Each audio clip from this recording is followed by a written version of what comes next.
The future is a hefty responsibility and not one that we take lightly. But then taking things lightly has never been what Hefty is about. That's why we've created the Hefty Renew program that turns hard to recycle plastics into valuable resources like park benches and building materials. To participate, simply fill up an orange Hefty Renew bag with accepted items, tie it up, and drop it in with your regular recycling. That's it. It's that easy. It's time to rethink recycling with Renew. Particular valued resources may vary by geography. More info available at heftyrenew.com. You're a podcast listener, and this is a podcast ad. Reach great listeners like yourself with podcast advertising from Libsyn Ads. Choose from hundreds of top podcasts offering host endorsements, or run a reproduced ad like this one across thousands of shows to reach your target audience with Libsyn Ads. Go to libsynads.com now. That's LIBSYN ads.com.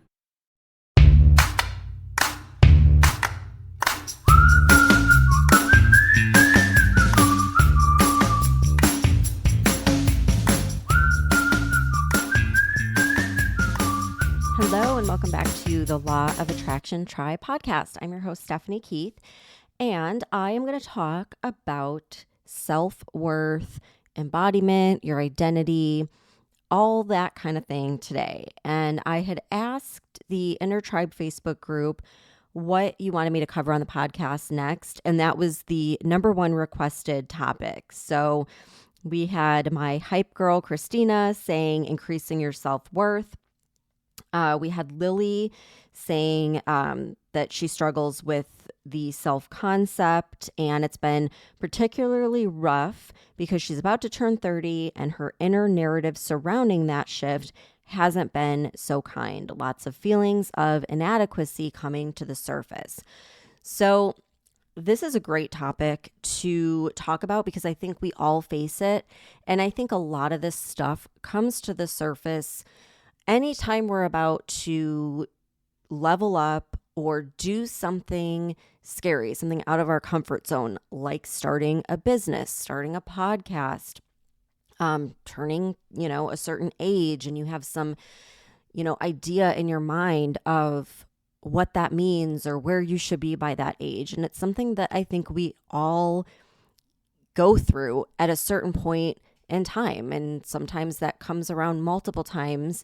For me, it comes around still. I think every time you level up, you make a big change in your life, a lot of the limiting beliefs that you've worked through are going to come back up again. And that's something that I think it's important to realize, because working through limiting beliefs and working on yourself, it's not a one and done. It's something that you've carried with you for decades and isn't going to just magically go away. And so a lot of times these things will reappear when you're back in a situation where you're out of your comfort zone. All right. So let's just start with the whole imposter syndrome. Okay. So your self-worth around becoming a business owner and charging for your work. This is such a common thing. I hear about it all the time. And I think it's important. And I think that the way that I've always looked at it is from a very fun, playful way. And so I hear so many people that focus on shadow work and, working on your limiting beliefs and like all this negative stuff. And to be quite honest, I think when you focus on something, you're going to attract more of that, right? And so rather than thinking like, oh my gosh, I need to like work on myself and I don't have enough self-worth and I'm not confident enough and this, that, and the other, look at it as a game. Okay. Think of it as a manifestation game, and you're a character in that game, and you get to come up with an identity for that character, and you get to embody that new character in this next chapter of your life. And so you can start thinking like, what does that character feel on a daily basis? What does she think? What does she tell herself? What kind of beliefs does she have? What kinds of things does she not tolerate in her life? What kind of boundaries has she set? and start looking at it more that way. Not like I'm inadequate, I'm not good enough, I need to make a change.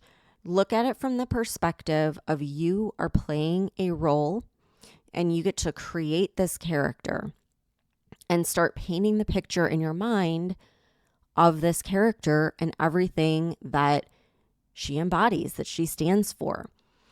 And your imagination and that creative side of your brain is so powerful. In fact, it's a way that they measure geniuses. I heard a really interesting story the other day. There was a study, I think it was out of the Lancet, where these researchers were trying to predict geniuses. And the reason they were trying to do this is companies were trying to figure out, like, how can we create more innovators in our society, like out of the box thinkers, inventors, like that kind of thing.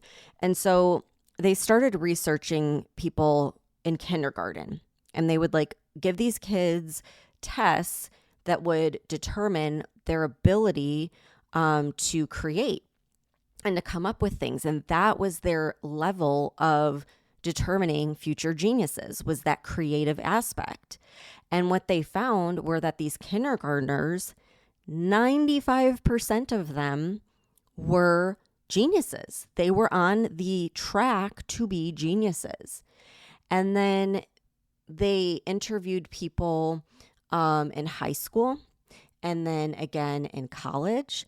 And what they found was that every single time they would interview someone at an older age, the level would drastically drop. And that by the time that someone graduated college, they went from being, 95% likely to be a genius as a kindergartner to, I think it was like 2%. It was something like basically non-existent.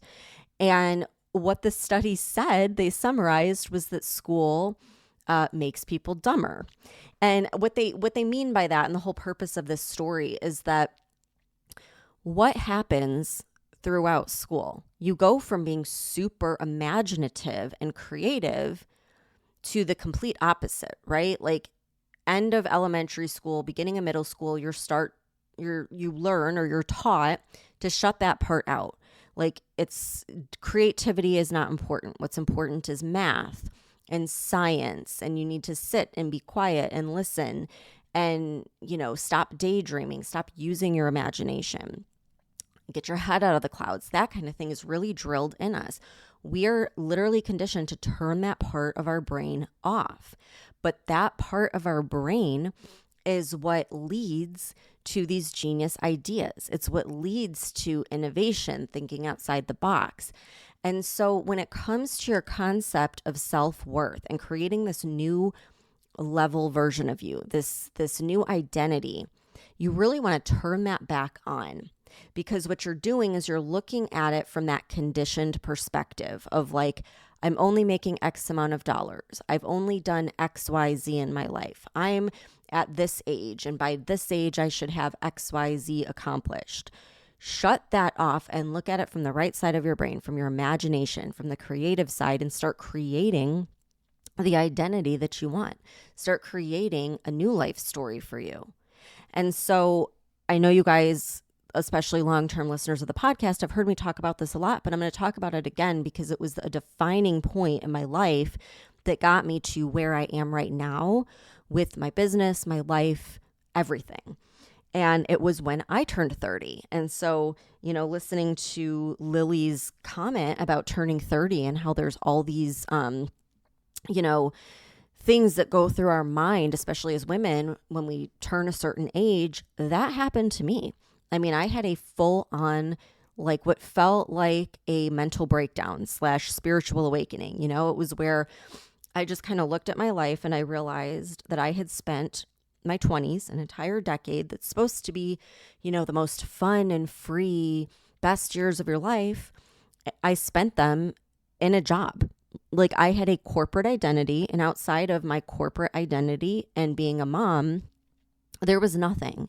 There was no time for anything else.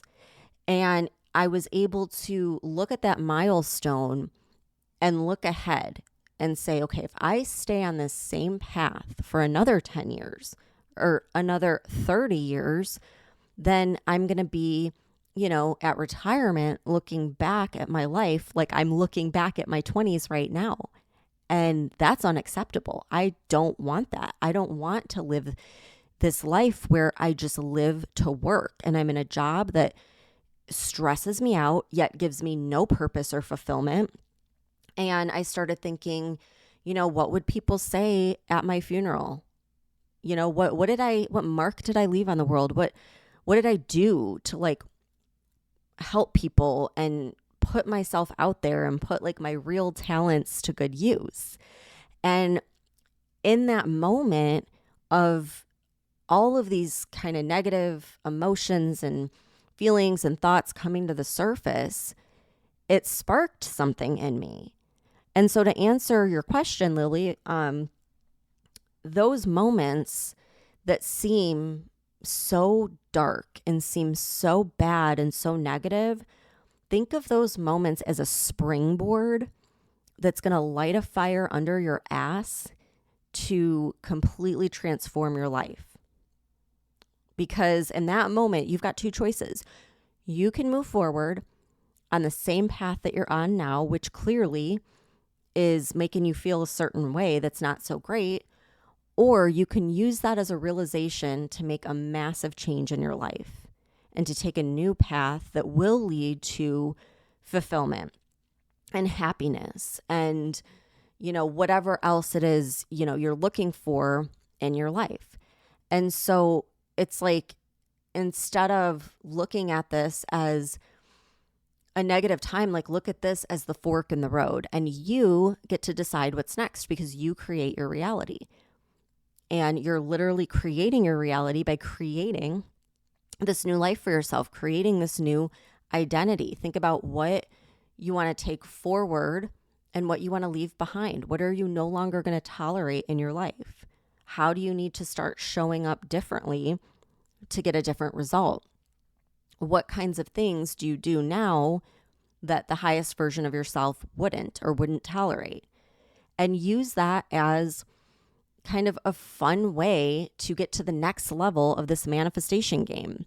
And if we just continue looking at it as a game, and we stop blaming ourselves and we stop thinking that there's something wrong with you that you have to fix, and we start thinking that there's nothing wrong, I just get to choose what I do next. I get to choose how I approach the next level. I get to choose how I change my path. It's so empowering, and it feels so much better than looking at it as oh, I have low confidence and low self-worth and I'm not good enough. Get all of that out of your mind, and I want you to have a clear goal of what you want, and then think about who you have to be to get that. Okay? And it's not changing everything you are. It's just enhancing the best parts of you and leaving behind the parts that you don't need to hold on to anymore, the beliefs that are holding you back, right? So look at that as a time of massive change in your life. And every time in my life I have gone through that where I'm feeling really low, on the other side of that is something extraordinary. So if you can just look at it as this, the universe is shaking me right now to motivate me to make a change, and you make that change, things are going to be so much better on the other side, right? So try to look at it from a positive viewpoint and where you want to be. And you're never too old to change. You're never too old to try something new. And at the end of the day, like I always say, trust your intuition. Your gut is telling you something. And that's most likely why you're feeling all these feelings. Because that inner voice inside of you, your intuition, your gut, whatever you want to call it, is telling you you're not where you're supposed to be. There's so much more available to you. You just have to choose it. And if you continue ignoring that voice, those feelings are going to get stronger. But if you instead trust it and go with it, it's going to lead you on the most incredible path.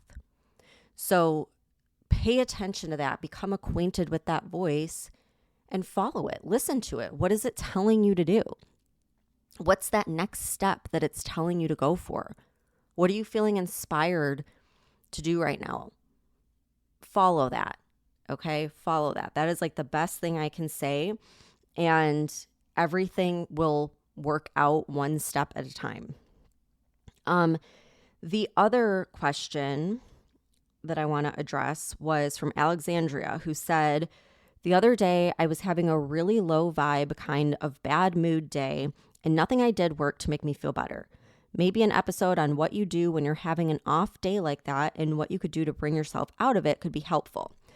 So this is very normal to have off days. I think the biggest misconception with the manifestation world is that you're not allowed to have a bad day. You're not allowed to have bad feelings. You're not allowed to have bad thoughts or beliefs. And that's just ridiculous. That is like an unrealistic goal. All right. So what I've come to realize that has really, really helped me out is that everything is a cycle. And when I say cycle, I want you to imagine a circle. Okay. So we're kind of taught and conditioned to believe that everything's a straight line, right? There's this timeline and there's like the past and the present and the future, and it's just a straight line. And you want to constantly get better, right? You want to constantly feel like more high vibe, more happier, more this, more that. That is absolutely false. And I think it leads to a lot of disappointment because nothing is a straight line. Everything is a cycle. So imagine a circle instead of a straight line. And there's going to be points where you're at the top of the circle and you're feeling so high vibe and so good, like you're untouchable, everything's great. And then what goes up must come down, right? The law of polarity. Eventually, you're going to start to come down from that high and you're going to kind of level out. And then eventually you're going to be at the bottom of the circle again, where you're having a really bad day and nothing seems to make you feel better and you start to question everything. And when you notice that this is a cycle, you'll start to notice, or at least I notice, I think a lot of women do, that it correlates with either your period or with the moon or both. So like I am at my lowest part of the cycle when the full moon is here. Every time, no matter what. Once I realized that, I realized like, okay, I'm not freaking out. My life is not falling apart. It's just the full moon. And I will feel better in a day or two. And sure enough, I do. You come back up from that. So I say all that to say, if you're having a bad day, then you're having a bad day. And what would happen if you just allowed yourself to sit in that and just say, you know what? Today, I don't feel like doing anything. I don't want to do anything. I don't want to talk to anyone. I want to be pissed off or sad or cry or whatever. And what if you just let yourself do that? Because all of these emotions, if you experience them, they don't linger. The only time they linger is when you don't allow yourself to experience them. And when you start playing these games in your mind, like you turn one bad day into a bad week, into a bad month, into a bad life, and you start telling yourself all these things that aren't true, like I'm not good enough, I'm on the wrong path, things are never going to get better. That's when it lingers. But instead, like, what if you just honored that, you know what, I'm at that point in my cycle where I'm at the low point, and I'm just going to let myself feel that today and take it easy and try to avoid like people and doing things as much as I can, knowing that in a day or two, that cycle is going to start to peak back up. You're going to start to level out. And then eventually you're going to get to that high peak again. And it's going to happen all over again where it falls down. And that is just the way it is. It's cyclical. And ever since I looked at it that way, and I started just telling myself like, hey, it's okay that I'm like a raging bitch today, or that I'm pissed off, or that I'm really sad and down because I'm just at the low point of my cycle and I'm going to come back up. It made it so much easier to deal with. And it stopped all of those crazy beliefs of like, oh my gosh, like, what if this means that my business is going to crash, or like I'm, this or that. Like, it just allowed me to put all that to the side and just say, you know what, I'm going to feel better in a couple days. So let's not think too much into this and just let myself rest and let myself be, and I'll be fine. So try to look at it that way. And, there's all kinds of things that can help. I mean, that's kind of the purpose of the Manifest It Now app, is to give you all these tools to help raise your vibration and feel better. But there's no like magic bullet, right? Like, you have to experience the highs and the lows in life, and you're never going to appreciate the highs if you don't also experience the lows. So just let yourself have your bad day and fully experience it. And then chances are you'll feel better and you'll move on, and the next day will be totally different. Oh my gosh, my kids are like banging the door. I don't know if you can hear that, but I hope that helps at least answer some of those questions, and just look at it from a bad day doesn't make a bad life unless you make it that way, right? So just think of things as a cycle, know it's going to come back up. And then with the self-worth thing, look at it as a game. Just try it. Just like try looking at it as a game, and you're a kid and you get to pretend and use your imagination and create this amazing character. Start playing with that. Like, what is she like? What does she dislike? What does she tolerate? What does she not tolerate? What does she think? What does she feel? How do people feel around her? How does she interact with the world? How does she feel about money? Like, all those different things. And if you go at it from that perspective, you won't get caught up in the downward spiral where you start focusing way more on your limiting beliefs than on where you want to be. Because at the end of the day, whatever you want to manifest, you need to focus on more than what you don't want to manifest. And so if we spend all this time focusing on our limiting beliefs, then we're really losing the point of the whole game, right? Like, you want to focus on the outcome you want, the outcome you desire, the identity you want to create for yourself. So spend your time focusing on that. And if you go at it with this sort of light and playful energy, like it's a game, it can do wonders for your mindset. So just give it a try. Try not to take everything so seriously. Play a little game like you're a little kid and just see how you feel. And I guarantee it will lighten things and it will open up a lot of possibilities, because you'll start activating that right side of your brain where your creativity and your imagination and your intuition all live.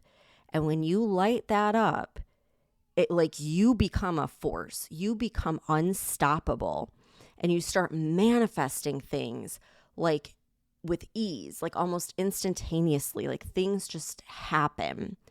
So really get into that mode and stop trying to overanalyze it with the left side of the brain.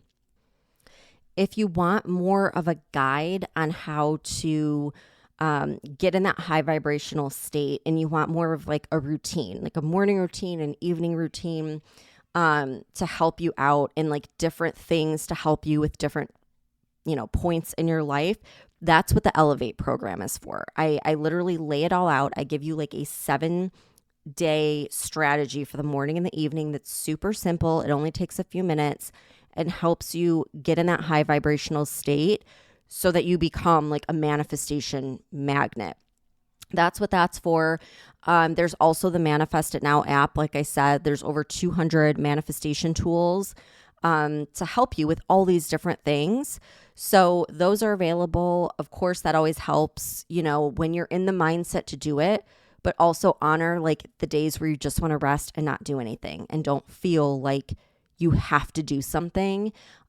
Everyone deserves a day to like rest and regroup and reset. So allow yourself the time to do that. And thank you so much for tuning in. I'll see you back here next time.